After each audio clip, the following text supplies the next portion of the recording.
Pasikeitus direktoriai Kauno zoologijos sode pradėtos permainos. Planuojama griauti kupranugarių, stumbrų bei administracinį pastatus. Zoologijos sode bus kasami 2 nauji tvenkiniai, statomas eskalatorius neįgaliesiems. Tiesiog dabar yra daromi projektuojami darbai, tik tai jų gal tiesiogiai nemato lankytojai, bet yra, kaip minėjau, daroma galimybių studija, detalusis planas ruošiamas, yra finansavimas, sakykime, jau į ne 100, tai 99% garantuotas dėl techninių projektų, pinigai, finansavimas techniniams projektams ruošti, tai jau čia yra pirmas, antras žingsniai, belieka trečias žingsnius ateiti iki statybų. Savivaldybė padeda zoologijos sodui rengti detalų planą, nes iki šiol zoologijos sodas neturėjo detalaus plano ir mes nusiteikę visokiojopai jiems pagelbėti. Kita vertus yra duota užduotis miesto tvarkymo skyriui pagražinti prieigas prie zoologijos sodų, bet į zoologijos sodo vidų mes negalime lysti, imtis tvarkymo, aišku, ir lėšų galbūt ne per daugiausiai atsirastų miesto biudžete, bet visai palaikome aplinkos ministerijos iniciatyvą, jeigu būtų skiriamos programinės investicinės lėšos zoologijos sodui tvarkyti. Birželio 18 dieną visuomeniai bus pristatomas detalusis rekonstrukcijos planas. Piliečiai, norintys išreikšti kritiką ar susipažinti su planu, bus laukiami Gričiupio seniūnijoje.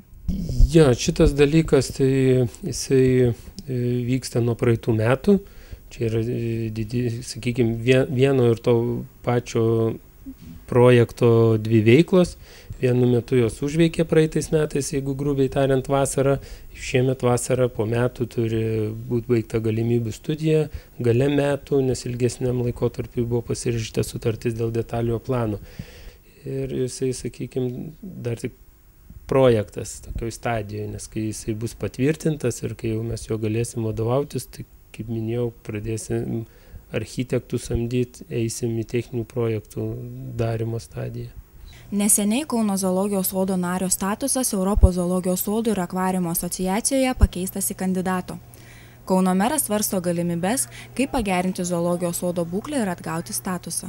Paskutiniu metu aš kalbėjausi ir su aplinkos ministru, jie žada surasti apie 30 milijonų litų, kad pagražinti ir pertvarkyti ir kai kurios gyvūnų gardus ir aplinką pagražinti zoologijos sodų. Aš manau, kad tai šitos investicijos padėtų zoologijos sodui sugrįžti į tą privilegijuotų zoologijos sodų bendriją ir būti ne vien tik tai pretendentų, sakykime, asociacijų, bet tuo pačiu būti ir tikruoju nariu. Direktoriaus teigimu, žmonės nepagristai iškelia problemas dėl gyvūnų priežiūros. Dažniausiai žmonių pasipiktinimą sukelia nepakankamas vandens kiekis Ruonio baseine. Lankytojams vertėtų žinoti, kad tuo metu vanduo yra keičiamas.